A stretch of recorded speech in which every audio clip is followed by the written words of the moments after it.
ചില മനുഷ്യരൊക്കെ ഉണ്ടല്ലോ, മൃഗങ്ങളുടെ കൂട്ടത്തിൽ പോലും കൂട്ടാൻ കൊള്ളാത്ത ചില മനുഷ്യരുണ്ട്.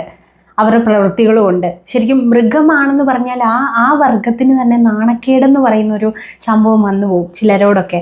അതുപോലെ തന്നെ അറപ്പും വെറുപ്പും ഒക്കെ നമുക്ക് തോന്നും ചില മനുഷ്യരോട്. അങ്ങനത്തെ ഒരു വാർത്തയാണ് ഇന്ന് ഞാൻ കേട്ടത്. ഇപ്പം എനിക്ക് തോന്നുന്നു കേരളം മുഴുവൻ ആ ഒരു വാർത്ത സംസാരിച്ചുകൊണ്ടിരിക്കുകയാണ്. ഇപ്പം നമുക്ക് ആ കാര്യം എന്താണെന്ന് നമുക്കൊന്ന് നോക്കാം. എന്താണ് സംഭവിച്ചത്? ആ പരാതിക്കാരി തന്നെ തുറന്ന് പറയുകയാണ്. എന്താണ് അന്ന് രാത്രി സംഭവിച്ചത്? നിങ്ങൾ ഒരു തീർത്ഥാടന യാത്ര കഴിഞ്ഞ് വരികയായിരുന്നു, ഒരു ഓട്ടോ ആയിരുന്നു, ഉറങ്ങിപ്പോയി, അപകടത്തിൽപ്പെട്ടു. വണ്ടി മറിഞ്ഞു. കുട്ടികൾക്കൊന്നും സംഭവിച്ചില്ല. എനിക്ക് അത്യാവശ്യം ഓട്ടോയിൽ ഇടിച്ചതിൻ്റെ ആ ഒരു ചതവുകൾ കാര്യങ്ങളുണ്ടായിരുന്നു. അപ്പം ഓട്ടിച്ച ആളുടെ തലയും പൊട്ടി. തല പൊട്ടിയ സമയത്ത് അവിടെ വണ്ടിയിൽ ഒരു പെട്ടിയാട്ടോയിൽ വന്ന ഒരു 3 പേര് വന്നു, 2 ചേച്ചിമാരും ഒരു ചേട്ടനും. അതിനോടൊപ്പം തന്നെ ശബ്ദം കേട്ടിട്ട് വന്ന തൊട്ടടുത്ത വീടെന്നാണ് പറഞ്ഞു. ബൈക്കിൽ വേറൊരാളും വന്നു. അപ്പം നമുക്ക് നടക്കാൻ പറ്റുമായിരുന്നു. നടന്ന ഒരു 2 സ്റ്റെപ്പ് വന്നപ്പോൾ എനിക്ക് ഫുൾ ആക്സിഡൻ്റ് ഷോക്കും ബ്രീത്ത് ഔട്ടായി. അപ്പം അതിൻ്റെ പേരിൽ എനിക്ക് നടക്കാൻ ബുദ്ധിമുട്ട് തോന്നിയിട്ട് നമ്മൾ നിൽക്കണമെന്ന് പറഞ്ഞു, ഇരിക്കണമെന്ന് പറഞ്ഞു. പുള്ളി അപ്പോഴത്തെ ബൈക്കിൽ വന്ന പുള്ളി പറഞ്ഞു ഇല്ല എടുക്കാമെന്ന് പറഞ്ഞു. എടുക്കാമെന്ന് പറഞ്ഞ് ആളെൻ്റെ കക്ഷത്തു കൂടി കൈയിട്ട് എടുത്ത്. അപ്പം മറ്റേ പെറ്റാട്ടയിൽ വന്ന ആൾ കാലിലും പിടിച്ച്. അപ്പം എൻ്റെ കരച്ചിൽ കേട്ടിട്ട് എല്ലാവരും വിചാരിക്കുന്നത് ആക്സിഡൻറ്റിൽ വേദനിച്ച കരച്ചിലെന്നല്ല. അതിനേക്കാൾ വേദന ഇയാൾ എൻ്റെ ആ സമയത്തും എന്നെ ഉപയോഗിച്ചുകൊണ്ടിരിക്കുക. അയാൾ എൻ്റെ ശരീരഭാഗങ്ങളിലിട്ട് വല്ലാതെ അയാൾ യൂസ് ചെയ്തുകൊണ്ടിരിക്കുക. ഹോസ്പിറ്റലിൽ എത്തുന്നവരെ എനിക്ക് ശബ്ദം വരുന്നില്ല, ബ്രീത്ത് ഔട്ട് ആയിപ്പോൾ. ഡോക്ടർമാർക്കറിയാം എനിക്ക് ആ സമയത്ത് സംസാരിക്കാൻ. എനിക്ക് ഓൾറെഡി ആസ്മ ഇഷ്യൂ ഉള്ളതാണ്. ഹോസ്പിറ്റലിൽ എത്തിക്കഴിഞ്ഞ് അവിടെ വന്നും ഭീഷണിപ്പെടുത്തൽ. ഹോസ്പിറ്റലിൽ വന്ന് ഡോക്ടർ കാണാതെ ഡോക്ടർ ഒന്നും അടുത്തൊന്നും പറയപ്പോൾ കാഷ്വാലിറ്റിയിൽ വെച്ചിട്ട് അവിടുത്തെ CCTV വിഷ്വൽ എടുത്താലും കിട്ടും. അവിടെ വന്നിട്ട് പറയുന്നത് തനിക്ക് ഒരു പ്രശ്നവും ഇല്ല, ഇവിടുന്ന് എത്രയും വേഗം താൻ പൊക്കോണം, നിങ്ങളുടെ നാട്ടിൽ എവിടെയാണെന്ന് വെച്ചാൽ പോയി, നടന്ന ഒരു വിഷയത്തിലും തനിക്ക് ഒരു പ്രശ്നവും ഇല്ല.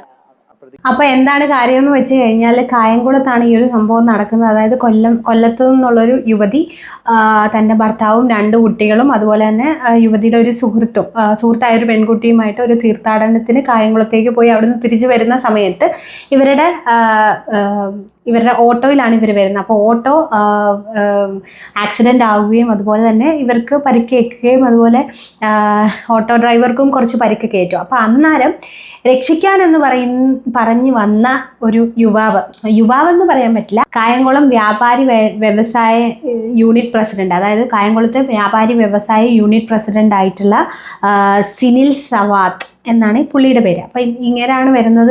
ഇപ്പം ഈ പുള്ളിക്കാരിക്ക് നടക്കാൻ മേലാത്തൊരവസ്ഥ വന്നു.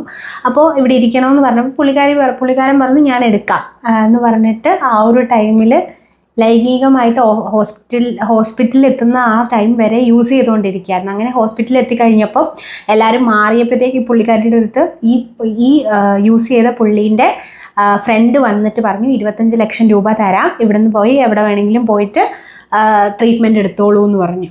ശരിക്കും പറഞ്ഞാൽ എന്തൊക്കെയാണ് ഈ കൊച്ചു കേരളത്തിൽ നടക്കുന്നത്? സീരിയസ്ലി എനിക്ക് ഒരു പെണ്ണെന്ന നിലയിൽ ഇപ്പം എനിക്ക് വെളിയിലിറങ്ങി നടക്കാൻ ഭയങ്കരമായിട്ടൊരു പേടിയുണ്ട്. കാരണം നമ്മളെ ആരെന്ത് ചെയ്താലും ഇവിടെ ചോദിക്കാനും പറക്കാനും. ഇതിൻ്റെ മെയിനായിട്ടുള്ളൊരു കാരണം എന്താണെന്നറിയാമോ? ഇവിടെ എന്ത് നടന്നാലും ചോദിക്കാനും പറക്കാനും ആരുമില്ല. അല്ലെങ്കിൽ ഇവിടുത്തെ നിയമം ഇത്രയേ ഉള്ളൂ എന്നുള്ളത് എല്ലാവർക്കും അറിയാം. അതായത് എത്ര കുറ്റം ചെയ്തു കഴിഞ്ഞാലും ഇവിടുത്തെ പോലീസുകാർ ഇങ്ങനെ ചെയ്യുള്ളൂ, അല്ലെങ്കിൽ ഇവിടുത്തെ നിയമം ഇങ്ങനെയാണ്. ഇപ്പോൾ ഒന്നും വേണ്ടാത്തതിന് എന്താ പറയുക, നമ്മൾ ജയിലിൽ പോയി കഴിഞ്ഞാൽ നമ്മുടെ വേതനം, അവർക്കുള്ള വേതനം കൂട്ടിയിരിക്കുകയാണ്. ജയിലിലുള്ള വേതനം കൂട്ടിയിരിക്കുക. അവർക്ക് എന്താണ് ഫുഡ് കിട്ടും, അതുപോലെ തന്നെ ഷെൽട്ടറുണ്ട് ഫ്രീ ആയിട്ട്, പിന്നെ ഇറങ്ങി വരുമ്പോൾ കൈ നിറയെ കാശുമുണ്ട്. അവർ ചെയ്യുന്ന പണിയുടെ കാശുമുണ്ട്. അപ്പോൾ പിന്നെ എന്താണ്, അപ്പോൾ പിന്നെ ആർക്ക് എന്ത് വേണമെങ്കിലും ചെയ്യാമെന്നുള്ളൊരു. പിന്നെ ഇവിടുത്തെ ഒരു സംഭവം എന്ന് പറഞ്ഞാൽ ഇയാൾ വലിയ പുള്ളിയാണ്, വ്യാപാരി വ്യവസായ യൂണിറ്റിൻ്റെ പ്രസിഡൻ്റാണ്. സോ അതുകൊണ്ട് തന്നെ കാശുമുണ്ട്, പാർട്ടിയിലും പിടിയുണ്ട്. അപ്പോൾ അതുകൊണ്ട് പിന്നെ ആർക്കും ഒന്നും പേടിക്കേണ്ട. അതായത് നമുക്കറിയാം രഞ്ജിത്ത് എൻ്റെ കേസ് വന്നപ്പോൾ ആ ഒരു കേസ്, അല്ലെങ്കിൽ രഞ്ജിത്തിനെ ഈ ഒരു പ്രാവശ്യം അറസ്റ്റ് ചെയ്യാനായിട്ടുള്ള കാരണം എന്താണെന്ന് വെച്ച് കഴിഞ്ഞാൽ ഈ ഒരു പാർട്ടിയുടെ വോട്ടിംഗ് നടക്കുന്ന ടൈമാണ് അല്ലേ, തിരഞ്ഞെടുപ്പ് നടക്കുന്ന ഒരു സമയം ആയതുകൊണ്ടാണ് രഞ്ജിത്തിനെ അറസ്റ്റ് ചെയ്തത്. കാരണം ആ ഒരു സമയം പുള്ളിക്കാരൻ ഫോൺ എടുത്ത് പുള്ളിക്കറിയാവുന്ന പാർട്ടിക്കാരെയൊക്കെ വിളിച്ചു കഴിഞ്ഞപ്പോൾ ആരും വന്നില്ല. കാരണം എന്താണ്, തെരഞ്ഞെടുപ്പ് നടക്കുകയാണ് അല്ലേ. ആ ഒരു കാര്യം പോലെ തന്നെ നമ്മുടെ മോണോലിസയുടെ കേസ്, ആ കേസാണെങ്കിൽ പുള്ളിക്കാരിക്ക് 16 വയസ്സ് ആയോന്ന് പോലും ശരിക്കും ശ്രദ്ധിക്കാതെയാണ് പുള്ളിക്കാരിയെ പിടിച്ച് കെട്ടിച്ചു വിട്ടത്. അപ്പം വോട്ട് കിട്ടുമല്ലോ. ഇവിടെ മനുഷ്യത്വം എന്ന് പറയുന്ന ഒരു സംഭവം ഇല്ല. എന്താണ് പാർട്ടി, ഇത് പണമുള്ളവർക്ക് വിലയുണ്ട്, അല്ലെങ്കിൽ പാർട്ടിയിൽ പിടിയുള്ളവന് എന്തും ചെയ്യാം, അല്ലെങ്കിൽ പണമുള്ളവന് എന്തും ചെയ്യാമെന്നുള്ളൊരു അവസ്ഥയാണ് ഇവിടെ വരുന്നത് ശരിക്കും പറഞ്ഞാൽ. ഇപ്പം നമുക്കറിയാം ഗ്രീഷ്മ, കഷായം ഗ്രീഷ്മ തന്നെ പറഞ്ഞേ, എനിക്ക് ജീവപര്യന്തം തടവ് ശിക്ഷ തന്നു കഴിഞ്ഞാൽ ഞാൻ ഇത്ര വർഷം കഴിയുമ്പോൾ ഇറങ്ങും, എനിക്ക് അന്ന് ഈ ഒരു ഏജ്, അത് കഴിഞ്ഞു എനിക്ക് ജീവിക്കാം. അതാണ് ഇപ്പോൾ ഉള്ള എല്ലാവരുടെയും ഒരു മെൻറ്റാലിറ്റി. ഇപ്പം ഗോവിന്ദചാമി ഇവനെയൊക്കെ എന്തിനു വെച്ചോണ്ടിരിക്കുന്നതെന്ന് ഞാൻ ആലോചിക്കുന്നത്. ഗോവിന്ദചാമി അവനൊക്കെ ഇവിടെ ഈ ഭൂമിയിൽ ജീവിച്ചിരുന്നിട്ട് ആർക്കെങ്കിലും എന്തെങ്കിലും ഉപകാരമുണ്ടോ? ഇല്ലല്ലോ. പിന്നെ എന്തിനാ ഇവനെയൊക്കെ വച്ചോണ്ടിരിക്കുന്നത്? അതുകൊണ്ട് തന്നെ ഇനിയുള്ളവർക്ക് എന്താ പറയുക, കുറ്റം ചെയ്യാനായിട്ടുള്ള സംഭവം അല്ലെങ്കിൽ കുറ്റം ചെയ്യാനായിട്ടുള്ള പ്രേരണ കൂടിക്കൊണ്ടേ ഇരിക്കത്തുള്ളൂ. അല്ലെങ്കിൽ ഒന്നും ചെയ്യില്ല. അതായത് വെളിനാട്ടിൽ ഇപ്പം സൗദി പോലെയുള്ള സ്ഥലത്ത് ഇങ്ങനെ ചെയ്യാൻ ഏതവനാണെങ്കിലും ഒന്ന് അറയ്ക്കും. കാരണം അവിടുത്തെ ശിക്ഷ അങ്ങനെ തന്നെയാണ്. ഇവിടെ ഒരിക്കലും അങ്ങനെയല്ല. ഇപ്പം ഒരു നടിയുടെ കേസ് ഈയിടയ്ക്ക് വന്നു. അത് ആ നടി ആയതുകൊണ്ടാണ് ആ ഒരു കേസ് ഇത്രയും നീണ്ടുപോയതും അതുപോലെ തന്നെ അത്രത്തോളം ലക്ഷം അവർ മുടക്കി. കാരണം സാധാരണയുള്ള ഒരു പെൺകുട്ടിക്ക് അത് സംഭവിക്കുകയാണെങ്കിൽ അവർക്ക് അത്രയും മുടക്കാനോ അല്ലെങ്കിൽ പൈസ കൊടുക്കാനോ ഒന്നുമില്ല. ഈ കേസാണെങ്കിൽ പോലും ഏപ്രിൽ 4-ാം തീയതി നടന്ന സംഭവമാണ്. ഇന്ന് എത്രയാണ്, ഒരാഴ്ച കഴിഞ്ഞിരിക്കുന്നു. ഇതുവരെയും ഒരു നടപടിയും എടുത്തിട്ടില്ല. അതുപോലെ തന്നെ ജാമ്യത്തിൽ വിട്ടയച്ചു. ഇത്രയും കൊടും ക്രൂരത ചെയ്ത് ഇവനെ ജാമ്യത്തിൽ വിട്ടയച്ചു. അത് നിങ്ങൾ അടിവരെ. അതുപോലെ തന്നെ ഈ കുട്ടി പോലീസ് സ്റ്റേഷനിൽ പോയി ഈ കേസ് കൊടുക്കുമ്പോഴത്തേന് അവർ ചോദിക്കുന്നത് വേണ്ടപ്പെട്ട ആരും ഇല്ലേ? ഈ ഒരു കേസ് കൊടുക്കാൻ വരുമ്പോൾ വേണ്ടപ്പെട്ട ആരും ഇല്ലേ? ഇപ്പം വേണ്ടപ്പെട്ട ആരും ഇല്ലാത്ത തെരുവിൽ കിടക്കുന്ന ഒരു കുട്ടിക്കാണ് ഈ ഒരു സംഭവം സംഭവിച്ചത്. അവർ വന്ന് പറഞ്ഞാൽ കേസ് എടുക്കൂലേ? അതാണ് ഞാൻ ചോദിക്കുന്നത്. ഇപ്പം നമുക്കറിയാം മറ്റേ മഞ്ജു എന്നൊക്കെ പറഞ്ഞ ഒരു കപ്പിൾസ് ഉണ്ട്. അവർ റോഡ് സൈഡിലാണ് താമസിച്ചുകൊണ്ടിരുന്നത്.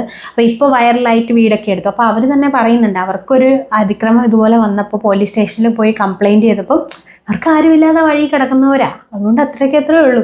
പിന്നെ എന്തിനാണ് ഈ ജനങ്ങളുടെ സംരക്ഷണത്തിന് വേണ്ടിയിട്ടാണ് ഈ പോലീസും ഈ പാർട്ടിയും ഈ ഭരിക്കുന്നവരും അവരും ഒക്കെ എന്തിനു വേണ്ടിയിട്ട്? ഇവരുടെ സംരക്ഷണത്തിന് വേണ്ടിയിട്ടാണ്. ഇവരൊന്നും സംരക്ഷിച്ചില്ല പിന്നെ എന്താണ്? അതുപോലെ തന്നെ ഈ ഒരു പോലീസ് മേധാവി നമ്മളടുത്ത് പുള്ളി സംസാരിക്കുന്ന ഞാൻ എന്തായാലും എൻഡ് ഓഫ് ദിസ് വീഡിയോ വയ്ക്കാം. പുള്ളി പറയുന്നുണ്ട്, അതായത് വോട്ടെടുപ്പിൻ്റെ തിരക്കിലാണ് ഒരു പെണ്ണിന് ഇവരുടെ വീട്ടിലെ, അതായത് ആ പുള്ളിയുടെ വീട്ടിലെ അമ്മയ്ക്കോ അനിയത്തിക്കോ മക്കൾക്കോ ഇത് സംഭവിച്ചെങ്കിൽ കേസെടുക്കാതിരിക്കുമോ? അല്ലെങ്കിൽ ആ ഒരു ടൈം പറയൂ വോട്ടെടുപ്പിൻ്റെ തിരക്കിലായിരുന്നു എന്ന്. ഇവിടെ ഇരയാക്കപ്പെട്ട പെൺകുട്ടി, നമുക്കറിയാം നമ്മുടെ ശരീരത്ത് നമ്മൾ ഇഷ്ടപ്പെടാത്ത ഒരാൾ, അത് ഏത് പെണ്ണാണെങ്കിലും അങ്ങനെയാണ്. വേശ്യാവൃത്തിക്ക് പോകുന്ന പെൺകുട്ടികളാണെങ്കിൽ പോലും അവരുടെ സമ്മതത്തോടെയാണ് അത് നടക്കുന്നത്. അല്ലാതെ അവരുടെ സമ്മതം ഇല്ലാതെ അവരെ പിടിച്ചു കെട്ടിയിട്ടൊന്നും അല്ല നടക്കുന്നത്. അപ്പം നമുക്ക് അങ്ങനെ, അത് ഏത് പെൺകുട്ടിയാണെങ്കിലും അവരുടെ സമ്മതത്തോടെ ആയിരിക്കും. അല്ലാതെ നടന്നിട്ടുണ്ടെങ്കിൽ ആരാണെങ്കിലും നമുക്ക് ചോദിച്ചു കഴിഞ്ഞാൽ, അല്ലെങ്കിൽ നമുക്ക് ചിന്തിക്കുമ്പോൾ തന്നെ, നമുക്കൊരു പെണ്ണെന്ന രീതിയിൽ നമുക്ക് ചിന്തിക്കുമ്പോൾ തന്നെ അറിയാം നമുക്ക് പിന്നെ ഉറക്കം കിട്ടത്തില്ല. നമുക്കൊരു രാത്രി പോലും ഉറങ്ങാൻ പറ്റില്ല. ആ പെൺകുട്ടി അതിൽ പറയുന്നുണ്ട്, എനിക്ക് ഉറങ്ങാൻ പറ്റിയിട്ടില്ല, ഞാൻ ഒരു ദിവസം പോലും ഉറങ്ങിയിട്ടില്ല. പക്ഷേ എന്നെ ഇങ്ങനെ ചെയ്തവൻ സുഖമായിട്ട് ഉറങ്ങുന്നു. അതായത് അവനപ്പം തന്നെ ജാമ്യവും കൊടുത്ത് അവനെ വെളിയിൽ വിട്ടു. ഇപ്പം അവൻ ഒളിവിലാണ്. ആക്ച്വലി എന്താണ് ഈ കേരളത്തിൽ നടക്കുന്നത്? സീരിയസ്ലി ഞാൻ ചോദിക്കുന്നത്. 16 പോലും തികയാത്ത പെണ്ണിനെ പിടിച്ച് കെട്ടിച്ചു കൊടുക്കുക, പിന്നെ പീഡിപ്പിച്ചവന്മാരൊക്കെ വിലസി നടക്കുന്നു, പീഡനമേറ്റവർ അതും അനുഭവിച്ച് ഉറങ്ങാതെ അവരുടെ ലൈഫ് ഫുള്ള് ഈ ട്രോമയെ ഏന്തി നടക്കുന്നു. ഇപ്പം ഞാൻ പറയട്ടെ, ഇവരുടെയൊക്കെ വീട്ടിലിരിക്കുന്ന അമ്മയ്ക്കോ പെങ്ങൾക്കോ മക്കൾക്കോ ആണെങ്കിൽ ഇവരുടെ ഒരു ആറ്റിറ്റ്യൂഡ് ഇങ്ങനെ ആയിരിക്കുമോ? ഒരിക്കലും അങ്ങനെ ആയിരിക്കത്തില്ല. ഒരിക്കലും അങ്ങനെ ആവാൻ പറ്റില്ല അവർക്ക്. പക്ഷെ മറ്റുള്ളവർക്കാവുമ്പോൾ അത് മറ്റുള്ളവർക്കല്ലേ, നമ്മുടെ വീട്ടിലുള്ളവർക്കല്ലല്ലോ. പിന്നെ പണമില്ല. പണം എന്ന് പറയുന്നത്, പണം കൊടുത്താൽ എന്തും കിട്ടുമെന്നൊക്കെ പലവരുടെയും ചിന്തയുണ്ട്. പണത്തിന് മേലെ ഇവരുടെ മക്കൾക്കാണ് സംഭവിച്ചത്, 1 ലക്ഷം രൂപ അല്ലെങ്കിൽ 1 കോടി രൂപ തരാമെന്ന് പറഞ്ഞാൽ ഇവരെ സമ്മതിക്കുമോ? ഒരിക്കലും സമ്മതിക്കില്ലല്ലോ. വേറൊരു വീഡിയോയും കൂടെ ഉണ്ട്, അതും കൂടെ ഞാൻ എന്തായാലും കൊടുക്കാം കേട്ടോ. ആലപ്പുഴ കായംകുളത്ത് വാഹനാപകടത്തിൽ പരിക്കേറ്റ യുവതി രക്ഷാപ്രവർത്തനത്തിനിടെ ലൈംഗികാതിക്രമം നേരിടേണ്ടി വന്നതിൽ അന്വേഷണത്തിൽ വീഴ്ചയില്ലെന്ന് പോലീസ്. സംസ്ഥാന പോലീസ് മേധാവിക്ക് ആലപ്പുഴ SP നൽകിയ റിപ്പോർട്ടിലാണ് ഇക്കാര്യം പറയുന്നത്. എന്നാൽ കേസ് അന്വേഷണത്തിൽ നിന്ന് SHOയെ നീക്കി സ്റ്റേഷൻ ജാമ്യത്തിൽ വിട്ടയച്ച പ്രതി സിനിൽ സബാദ് ഒളിവിലെന്നാണ് സൂചന. 15 ദിവസത്തിനകം അന്വേഷണം നടത്തി റിപ്പോർട്ട് സമർപ്പിക്കാൻ ആലപ്പുഴ ജില്ലാ പോലീസ് മേധാവിക്ക് മനുഷ്യാവകാശ കമ്മീഷൻ നിർദ്ദേശം നൽകി.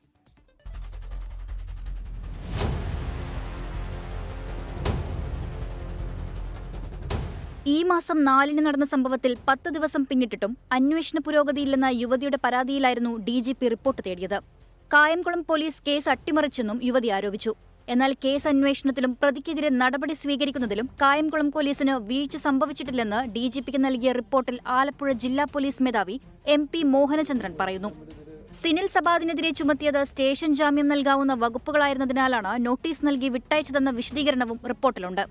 ഇത് കംപ്ലൈൻറ്റും പോലീസും തമ്മിൽ ഇതിൽ ഡിഫറൻസിൻ്റെ ഒപ്പിൻ്റെ ആവശ്യമില്ല. കാരണം ഇതൊരു സക്സസ്ഫുൾ പ്രോസിക്യൂഷനാണ് നമ്മൾ ഈ സമയം മുതൽ അത് നോക്കുന്നത്.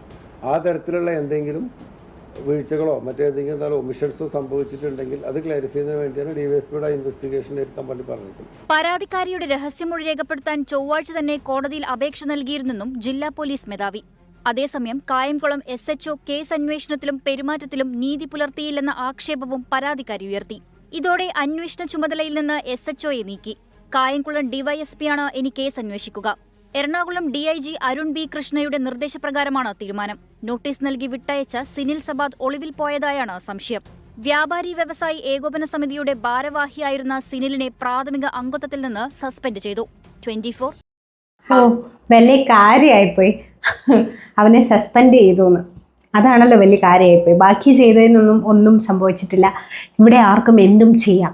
ഇത് എനിക്ക് ഏറ്റവും കൂടുതലായിട്ട് എനിക്ക് തോന്നുന്ന ഒരു കാര്യം എന്താണെന്നറിയാമോ, ഈ കേസ് കൊടുത്തു, ഇങ്ങനെയൊക്കെ സംഭവിച്ചു, ആ കുട്ടി ലൈക്ക് ആ ഒരു വീണതിൻ്റെ വേദനയെക്കാളും വലിയൊരു വേദന അനുഭവിച്ചു, കേസ് കൊടുത്തു, അതിൽ നിന്നും നീതി കിട്ടിയില്ല, അതൊക്കെ പോട്ടെ. പക്ഷേ അതിൽ നിന്ന് നീതി കിട്ടാതെ വന്നപ്പോൾ ഈ നമ്മളിപ്പം ചാനൽസ് എടുത്ത് നോക്കിക്കഴിഞ്ഞാൽ അറിയാം, പല ചാനൽസിലും ഈ കുട്ടി ഇൻ്റർവ്യൂ കൊടുക്കുന്നുണ്ട്.